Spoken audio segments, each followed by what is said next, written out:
Donc, lorsqu'on évoque l'expression de diaspora palestinienne, ça fait souvent écho à la Nakba, la catastrophe de 1948 qui marque finalement la création de l'État d'Israël et puis l'exil forcé de plus de 750 000 Palestiniens qui ont été déplacés à l'intérieur de ce que représentait la Palestine dite mandataire et puis au-delà vers les pays arabes voisins. Cette catastrophe de 1948, elle a été dénotée comme un nettoyage ethnique du peuple palestinien de la part de nombreux auteurs qui s'attachent à le démontrer, notamment Rachid Khalidi ou encore Ilian Papé. Et donc, cette cause traumatique de départ forcé en lien avec la Nakba de 1948, elle peut s'apparenter aux définitions finalement classiques lorsqu'on étudie les diasporas et les archétypes diasporiques, notamment en lien avec les travaux de Safran, de Cohen ou de Schaeffer. Mais il est important peut-être de rappeler trois principales choses dans le cas palestinien. Tout d'abord, même s'il y a eu des vagues migratoires palestiniennes avant 1948, notamment au XIXe siècle vers l'Amérique latine, le peuple palestinien a connu depuis la Nakba de nombreux déplacements forcés, notamment par exemple en 1967 avec la Naksa ou le Revers, où il y a eu une nouvelle vague migratoire palestinienne avec près de 400 000 Palestiniens qui se sont encore retrouvés sur les routes de l'Exode, et puis l'intensification des politiques d'occupation et de colonisation israélienne en Palestine, mais aussi au fil des années, depuis 75 ans, avec l'exode de millions, de milliers de Palestiniens qui sont devenus des réfugiés au sein des pays arabes voisins, et où ils sont souvent finalement l'otage de crises et de conflits dans ces pays-là. Aujourd'hui, les Palestiniens en diaspora, ils sont estimés à environ 14 millions de personnes, même si c'est des chiffres à prendre avec des pincettes, j'ai envie de dire, puisque les sources statistiques sont très difficiles à obtenir de par la complexité de leur statut. Et ces 14 millions, ils seraient répartis entre 6,8 millions environ dans la bande de Gaza et en Cisjordanie, en incluant Jérusalem-Est, 6,3 millions dans les autres pays arabes et environ 750 000 hors Moyen-Orient. Donc, on peut dire qu'il existe finalement des diasporas au sein de cette diaspora palestinienne. Et il faut aussi se rappeler que cette diaspora dite stateless ou apatride, c'est l'une des plus importantes au monde, si on s'en réfère à ce terme-là. Ensuite, deuxième point, c'est qu'il existe évidemment une littérature scientifique très riche lorsqu'on parle du concept de diaspora, qui est analysé au prisme de différentes dynamiques et au prisme de différentes disciplines en relation avec les questions d'identité, de nationalisme, d'État, de mobilisation politique et autres. Et c'est du coup un concept, ce concept de diaspora, qui a finalement été un peu remis en question parce qu'il manque de clarté conceptuelle. Donc du coup, on a d'un côté une appellation qui est légitime si on s'en réfère à cette Nakba, ce traumatisme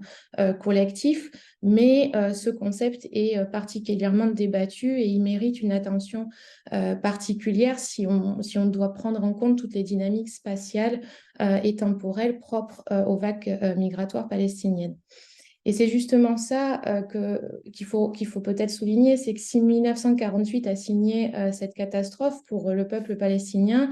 elle a aussi été l'avènement d'une résolution clé en droit international, c'est la résolution 194, qui reconnaît le droit au retour des réfugiés palestiniens. Et en parallèle, en 1948, la création de l'UNRWA, donc cet office de secours et de travaux des Nations Unies, pour s'occuper des réfugiés palestiniens tant que leur droit au retour n'était pas finalement appliqué. Et du coup, pour certains chercheurs, reconnaître l'appellation de diaspora palestinienne, ça reviendrait en quelque sorte à annihiler ce droit au retour.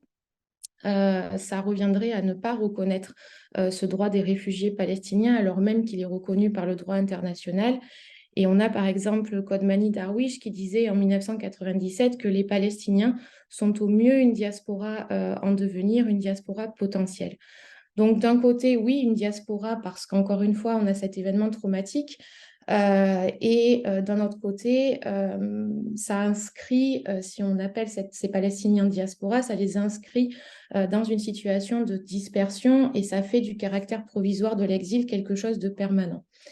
C'est pour ça que de nombreux chercheurs essayent de qualifier cette diaspora, une diaspora de réfugiés par exemple, ou encore une diaspora de l'intérieur pour qualifier les Palestiniens qui sont encore dans les territoires palestiniens occupés, versus la diaspora de l'extérieur pour justement montrer les Palestiniens en dehors de la Palestine.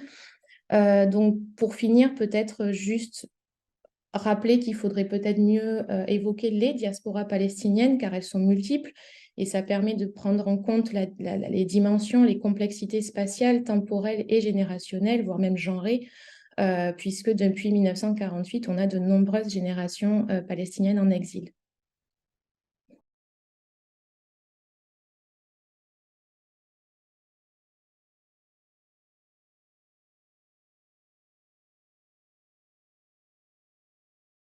Je dirais que 75 ans après la Nakba, pour les Palestiniens, il s'agit d'une situation, on va dire, d'attente, d'espoir avorté, de douleur et d'exil, avec une apatridie finalement qui est inscrite dans la durée et dans l'espace, puisqu'il n'y a toujours pas d'État palestinien reconnu au sens propre. Et pour comprendre la situation des réfugiés palestiniens au Moyen-Orient, il faut rappeler qu'il y a eu plusieurs vagues migratoires qui ont façonné leurs expériences de l'exil. Donc, de manière générale, au Moyen-Orient, ces réfugiés palestiniens sont inscrits dans ce qu'on appelle une permanence de l'exil, souvent victimes d'une double peine, d'une triple peine, puisqu'ils ont connu pour des générations entières 2, 3, voire plus de déplacements. Donc, de manière globale, peut-être 3 points. Ils font d'abord l'objet d'un vide juridique concernant leur statut,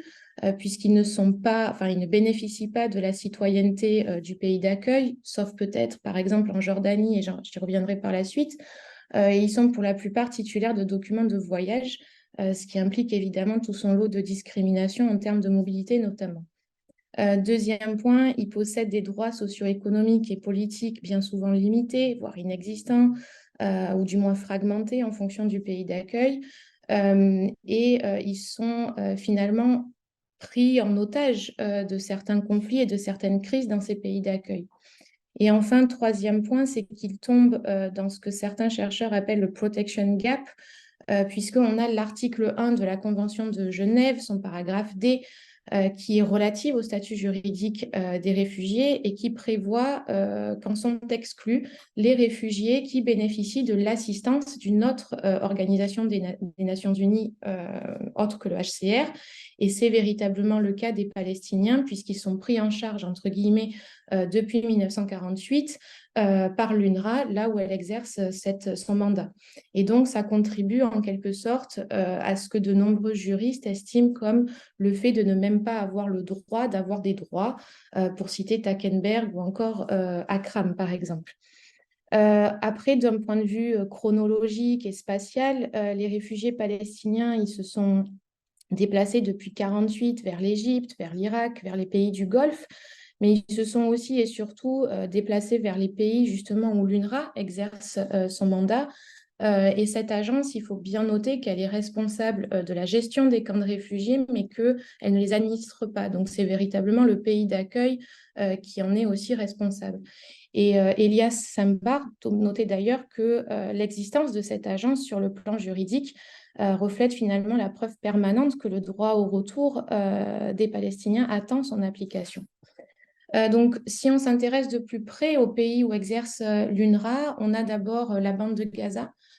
Donc, sur les 2,1 millions de Palestiniens dans la bande de Gaza, il y en a environ 1,4 million qui sont des réfugiés pris en charge par cette agence de l'UNRWA, ce qui représente environ 75% de la population,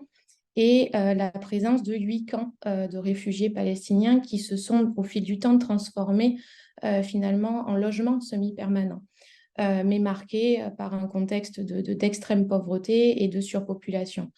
Il faut savoir aussi que les 3/4 de la population de la bande de Gaza sont des réfugiés d'autres régions de la Palestine historique, et qu'elle constitue finalement, cette bande de Gaza, une prison à ciel ouvert, bien sûr l'une des zones les plus densément peuplées au monde, et des Palestiniens qui sont véritablement ghettoisés dans ce petit bout de terre, complètement bloqué, sans liberté de mouvement. Et octobre 2023, finalement, pourrait s'apparenter de plus en plus à une seconde Nakba pour ces Gazaouis. En ce qui concerne Jérusalem-Est et la Cisjordanie, sur environ 3 millions de Palestiniens, Il y en a 900 000 qui ont le statut de réfugiés sous le couvert de l'UNRWA et ils sont répartis dans 19 camps de réfugiés. Ils sont considérés comme apatrides puisqu'il n'y a pas d'État palestinien et puis surtout en raison de la poursuite de l'occupation israélienne qui s'est intensifiée depuis 1967 avec la présence continue de colons en Cisjordanie, à Jérusalem-Est, qui a d'ailleurs quadruplé depuis les accords d'Oslo des années 90. On estime, selon Médecins sans frontières et l'ONU par exemple, qu'il y a 465 000 colons, si on ne compte pas bien sûr les 220 000 colons de Jérusalem-Est. Donc 465 000 à Cisjordanie et 220 000 à Jérusalem-Est.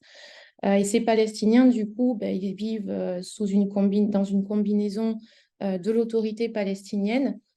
et de l'administration civile et militaire israélienne. Et leur vie quotidienne, eh bien, elle est rythmée par des points de contrôle, des restrictions en termes de construction, l'occupation, les colonisations, je l'ai dit. On a aussi toute la question des enfants en Cisjordanie, puisqu'on a évidemment Human Rights Watch qui rapporte que de nombreux Palestiniens enfants et mineurs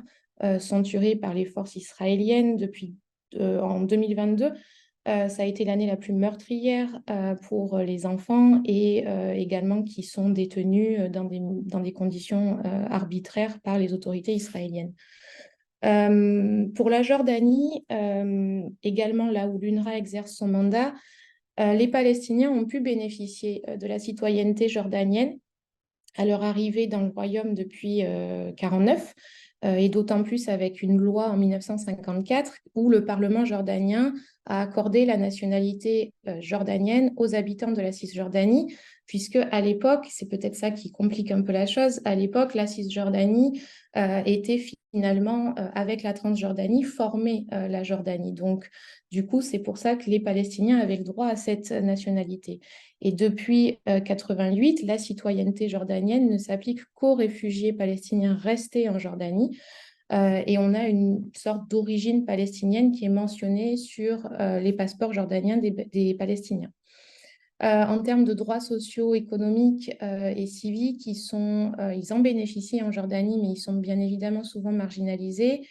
Et peut-être encore plus pour les réfugiés de Gaza de 1967, parce que pour eux, contrairement aux Palestiniens qui ont fui la Cisjordanie et qui étaient considérés comme des citoyens jordaniens, les réfugiés qui sont venus de Gaza, qui vivaient à l'époque sous l'autorité égyptienne, n'ont obtenu que des passeports temporaires du gouvernement jordanien et ça continue encore à l'heure actuelle. Le Liban, maintenant, les réfugiés palestiniens au Liban n'ont pas accès à la citoyenneté libanaise. Ils ont des droits sociaux très limités, avec l'interdiction d'exercer des professions, pas d'accès à la protection sociale ni aux services publics, l'interdiction d'acquérir des biens immobiliers et bien d'autres. Et puis, ils vivent dans une extrême pauvreté, évidemment, et ce, d'autant plus avec la vague migratoire qu'il y a eu depuis la Syrie suite au conflit de 2011.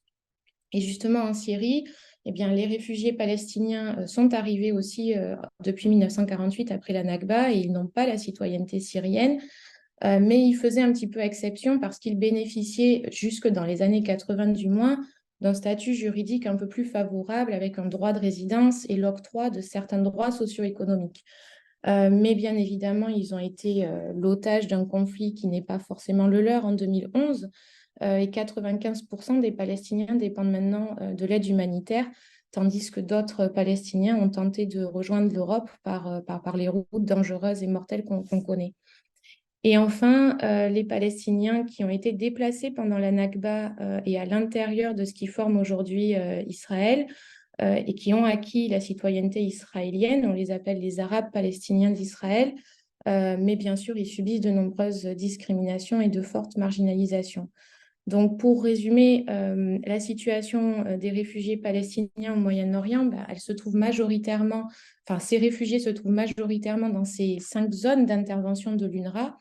Ils vivent dans des camps, mais parfois ces camps deviennent véritablement des villes. Ils sont enregistrés auprès de l'UNRWA, mais d'autres non, ce qui complexifie encore leur comptabilisation statistique. Et puis, il y a tous les autres réfugiés qui sont pris en charge par le HCR Mais encore une fois, c'est limité puisque certains États arabes ne reconnaissent pas les conventions de Genève sur les statuts des réfugiés. Donc une situation complexe qui finalement marque encore une fois leur permanence de l'exil.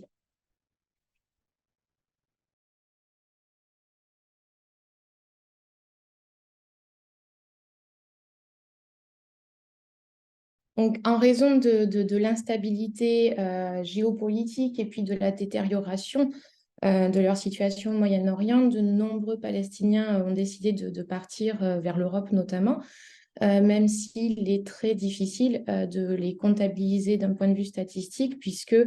ils sont souvent classifiés avec d'autres immigrants. Et les États européens ont une approche très différente finalement pour assurer la protection des Palestiniens, pour leur octroyer ce statut de réfugié en fonction du pays d'origine et une situation d'apatridie qui fait véritablement débat d'un point de vue juridique et souvent l'objet de paradoxes juridiques. Donc, pour donner un ordre d'idée, on avait les travaux de Chiblack et autres en 2001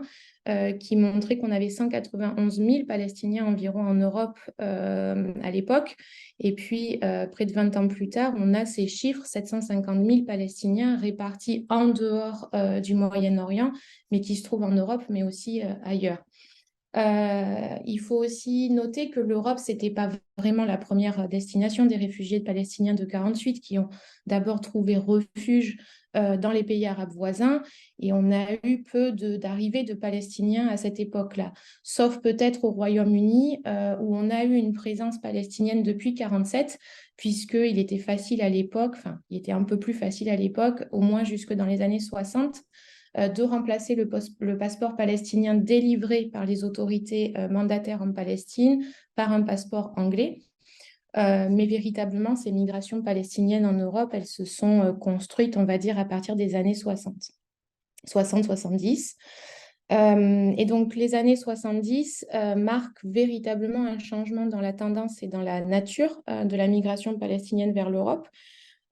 qui peuvent être appréhendées comme une forme de résultat des répercussions indirectes et différées de l'occupation de 67 par Israël, et puis de l'effet domino de toutes les turbulences politiques qui s'en sont suivies. Les confrontations militaires qui ont pris place en Jordanie et au Liban, les expulsions massives, les restrictions de leur mouvement et de leur mobilité, et puis la perte de droits sécuritaires de résidence dans les pays d'accueil qui ont justement amené les Palestiniens à trouver refuge en Europe.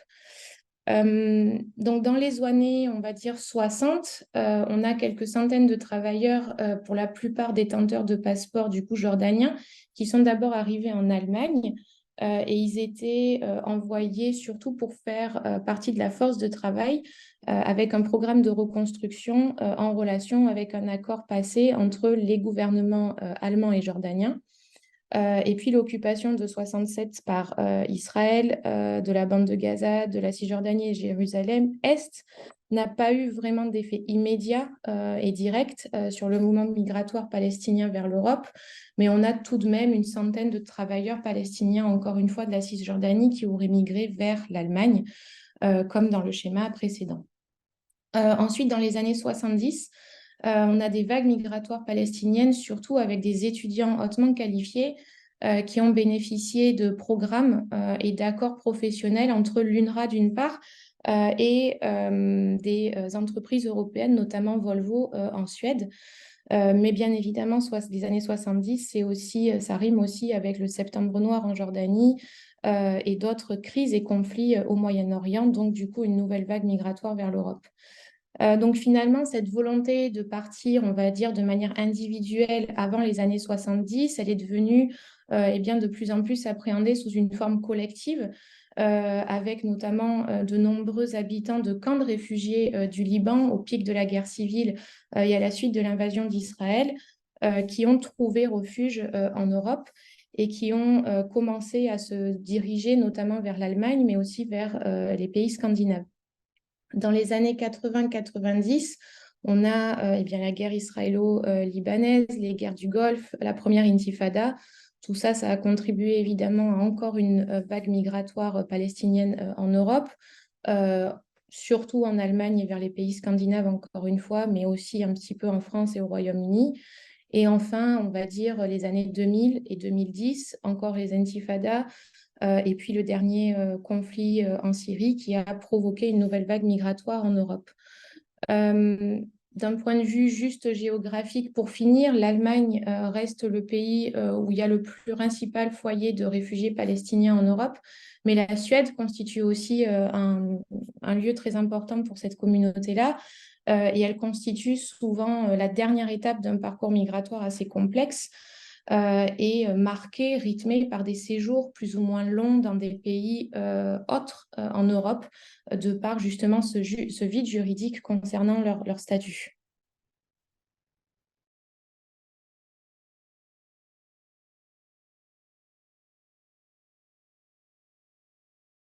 La présence palestinienne en Suède, elle peut être appréhendée, on va dire, sous trois formes d'enjeux. Des enjeux géopolitiques, des enjeux économiques, démographiques, et puis des enjeux socioculturels. Alors d'abord, les enjeux géographiques. Il faut savoir qu'en Suède, la présence palestinienne, elle a toujours été liée à des facteurs politiques, puisque on a cette fameuse citation: en Palestine, tout est politique, mais en diaspora, finalement, tout reste aussi un peu politique. Et donc, cette présence palestinienne, elle s'est construite autour d'une principale date. On va dire qu'avant les années 75, la Suède traitait les réfugiés palestiniens plutôt sous un angle humanitaire et appuyait en même temps l'État israélien tout en demandant son retrait des territoires palestiniens occupés. Et puis après 75, on peut voir une inflexion en fait dans la prise en considération du cas palestinien par le gouvernement suédois, qui reconnaît dorénavant l'aspiration du peuple national, l'aspiration nationale du peuple palestinien, son droit à l'autodétermination, et puis l'OLP, l'Organisation de libération de la Palestine, comme représentant légitime de la cause palestinienne. Et donc, en fait, au fil des années, eh bien, on est arrivé à 2014 avec la reconnaissance de l'État palestinien par la Suède, ce qui a été véritablement un tournant politique, on va dire, mais aussi rempli de paradoxes, parce que les Palestiniens, par exemple, de la bande de Gaza, de la Cisjordanie et de Jérusalem-Est, qui étaient du coup auparavant considérés comme apatrides, sont maintenant des citoyens palestiniens à part entière pour l'État suédois. Du coup, ça implique la reconnaissance encore plus complexe finalement de leur statut de réfugié et parfois même des politiques de retour, des politiques de déportation, lorsque la Suède estime que la zone d'origine de ces Palestiniens est sans danger. Et puis, 10 ans plus tard, quasiment, on a encore une inflexion dans la cause palestinienne par la Suède, avec deux exemples peut-être récents. L'an dernier, le ministre des Affaires étrangères a estimé que cette reconnaissance de l'État palestinien, eh bien, c'était une erreur. Et puis, récemment, il y a 6 jours, la Suède a marqué encore une fois une certaine distanciation face à la cause palestinienne, puisque elle a décidé de suspendre son aide financière humanitaire. Donc, face à l'évolution de cet agenda politique, finalement, la diaspora palestinienne, ou plutôt les diasporas palestiniennes, elles jouent un rôle transnational crucial avec le développement d'activités diverses et pour le maintien, on peut dire, d'une solidarité collective, d'une mémoire collective. Et ce, malgré la diversité de cette diaspora. D'ailleurs, on a de nombreux Palestiniens en Suède qui ont investi des partis politiques suédois avec une présence, par exemple, dans le Parlement. Et là, peut-être qu'il faudrait souligner que c'est davantage des Palestiniens de la génération du Liban qui avaient justement connu une certaine forme de militantisme dans les camps de réfugiés au Liban et qui redéploient cet engagement politique en Suède. Euh, et on a l'affirmation et l'effectivité d'un droit au retour qui reste au centre des préoccupations politiques palestiniennes, mais les expériences migratoires finalement ouvrent en quelque sorte des nouvelles perspectives sur cette mobilisation politique palestinienne en Suède, qui peut s'apparenter à une forme de territorialisation du politique, comme disait Bertrand Badi, et de transnationalisation de la cause palestinienne qui reste démultipliée. En ce qui concerne les enjeux démographiques et économiques, il faut savoir qu'on a environ 80 000 Palestiniens en 2021 en Suède, même si encore une fois ces chiffres sont à relativiser et ils sont sûrement beaucoup plus nombreux. Le premier groupe est arrivé dans les années 60, c'était des étudiants originaires de Jordanie, du Liban et de la Cisjordanie. Dans les années 70, on a de nombreux Palestiniens qui ont quitté la Jordanie pour fuir le Septembre noir. Les années 80, c'était surtout aussi des réfugiés du Liban, fuyant la guerre civile. L'attaque par Israël du Liban. Et puis, on a aussi de nombreux Palestiniens qui sont arrivés de la Cisjordanie, mais aussi avec l'invasion du Koweït par l'Irak en 90, d'autres vagues migratoires en Suède. Et puis, dans les années 2000, des Palestiniens de Gaza, dans les années 2010, depuis la Syrie. Donc, finalement, en Suède, on a une sorte de reproduction du schéma migratoire palestinien-européen qui s'est effectué chronologiquement. Ils sont installés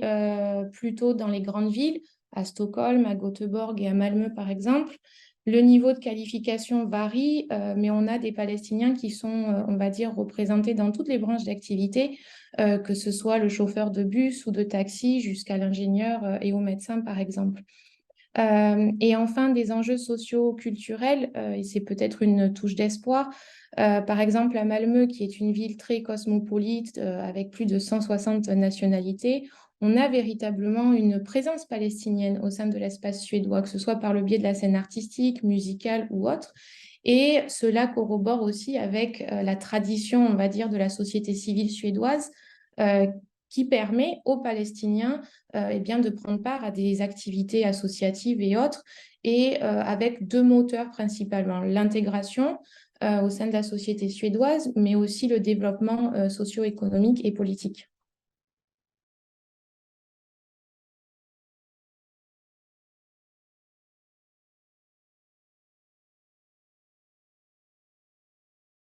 Les diasporas palestiniennes en Europe, elles jouent un rôle sociopolitique assez important qui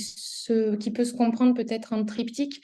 c'est-à-dire tout d'abord pour le pays d'origine, pour la mère patrie, cette terre perdue qu'est la Palestine, avec une mémoire collective qui se transmet véritablement de génération en génération, et pour une reconnaissance du droit au retour des Palestiniens. Aussi pour le pays d'installation en Europe, avec un rôle clé dans ce processus d'intégration des communautés palestiniennes en Europe, et particulièrement, je pense à la Suède aussi. Et puis le troisième, pour aussi les pays de transit, on va dire, c'est-à-dire de ce qui se passe à l'échelle moyen-orientale en lien avec, par exemple, le pays d'origine, le Liban, la Syrie ou autre, joue un rôle fondamental pardon, dans cette diaspora palestinienne.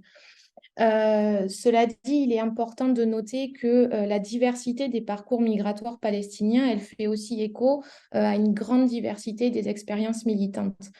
Pour vous donner un exemple, un Palestinien né au Liban qui est arrivé en Suède dans les années 60 n'aura pas la même forme de militantisme ni le même agenda